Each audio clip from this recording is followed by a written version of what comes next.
Oh, my father is in the audience over there. My dad, there he is. With my Uncle Brian. They're from Sydney, right? So they're down for the trip, right? And they go, what's that bar, Jackson and whatever?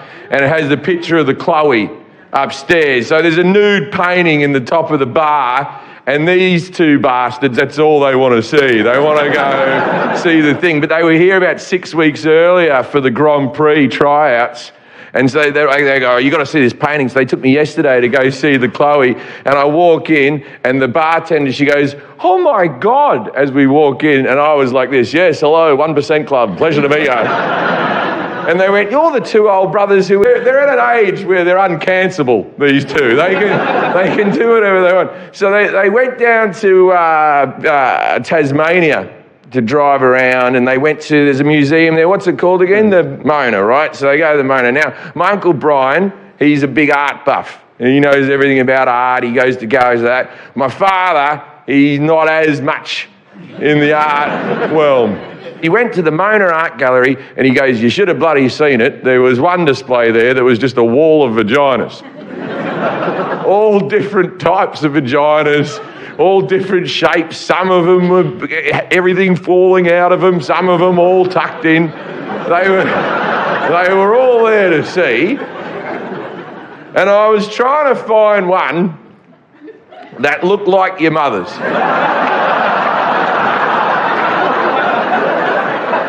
Now, mind you, my mother died 4 years ago, so this is very sentimental to me.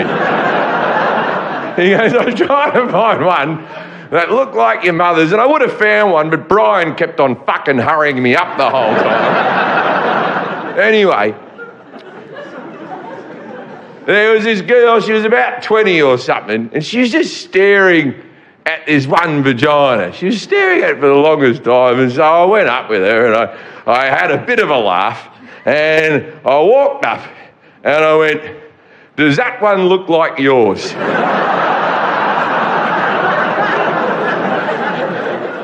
Now, my dad's seen me, this is the second time. I went and performed at his bowling club in Turramurra, and I told that story and he got angry at me. It's literally the second time I've ever told this story, right? So I have to do it again in front of my dad, because if you can't do a joke in front of someone, you should never tell the joke at all, right? Now, my dad comes up to me after I told that joke the first time. He goes, oh, bloody, you pick on me, you do. You fucking pick on me. He goes, that's not what happened at all. I didn't just walk up to her and go, does that one look like yours? I walked up to her and I went, that's a lovely looking one, isn't it? Right? I built a rapport with the young lady. I didn't say that either. I said, it looks very neat.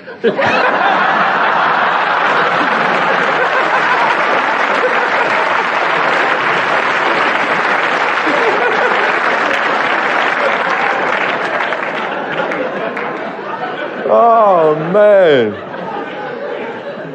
I'm sorry, Dad. Next time when I tell that story, I'll make sure I get it right, mate. G'day, everybody. How you doing? Give it up for Jim Jefferies. Come on. So I'm broke. Anyone else broke? I don't think this gig's going to fucking help me either. I don't think I'll get much government money after this. I'm broke because I took my superannuation out. Anyone else make that call? Remember when the government in COVID said you could access your super early? I didn't really understand compound interest, so I took it out and put it into a self-managed super fund called Sportsbet. I'm not doing well. I am lucky though, because my mum has got a new boyfriend and he's rich. We like that.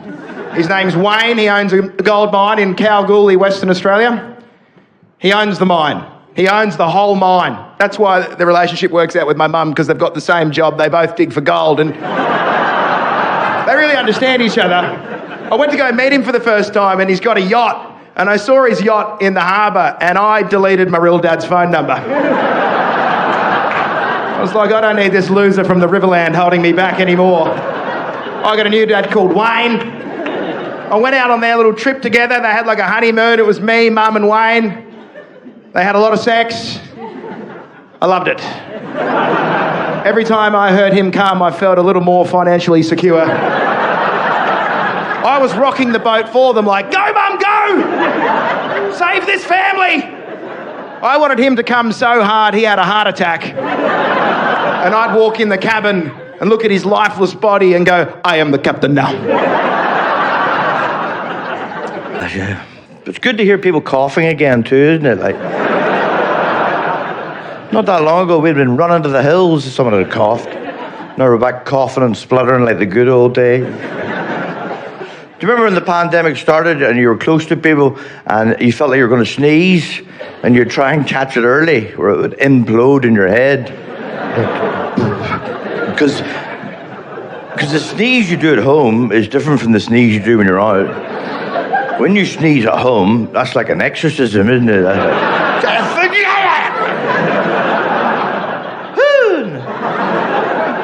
Other people in the family aren't expecting it. But when you're out, you catch it early, it implodes. Just like when you burp at home, you just go for it. But when you burp when you're out, you break the burp up into 2 bits. Where you catch a bad air in the back of your throat, and then the second bit you blow it out, you go, and then you go.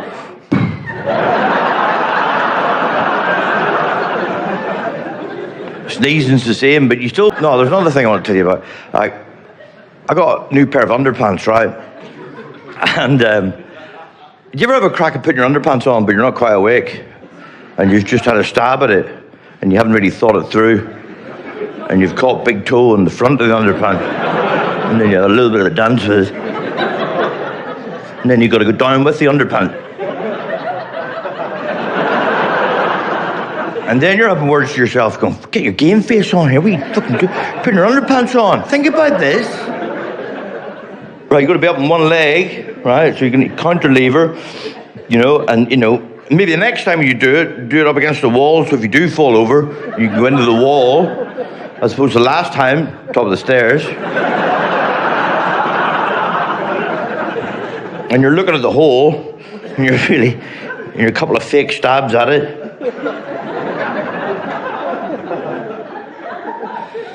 Because you don't want to catch big toe on the front of your underpants, because big toe's enemy. Big toe is your friend at night when you're taking your shoes off,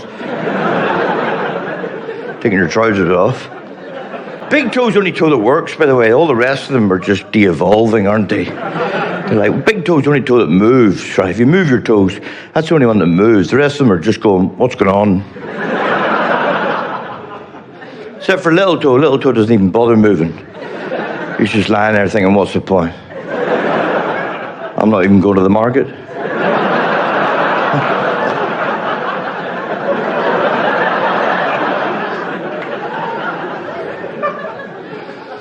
I remember seeing my father's little toe as a kid thinking, what happened to that? Oh my God, are you in pain? But now my little toe's the same. It's like upside down. It's like sideways. You can't even see it. The one next to it's lying on top of it.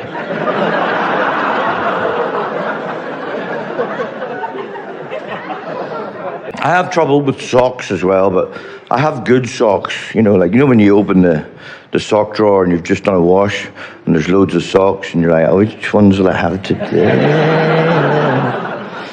But then there's other times you open the sock drawer and there's no socks left, except for that one pair of socks that you've had all your life and you're trying not even to look at them. And then you pick them up and you go, I hate these socks. Oh my God, not these socks.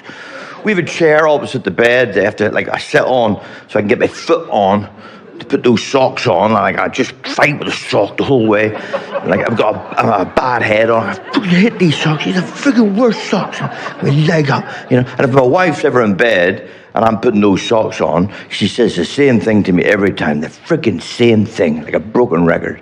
Can you put your underpants on first?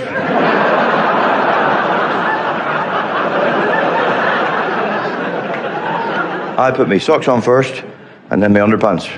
Not a good look, but it does take big toe out of the equation. Thank you very much. Good night. Thank you.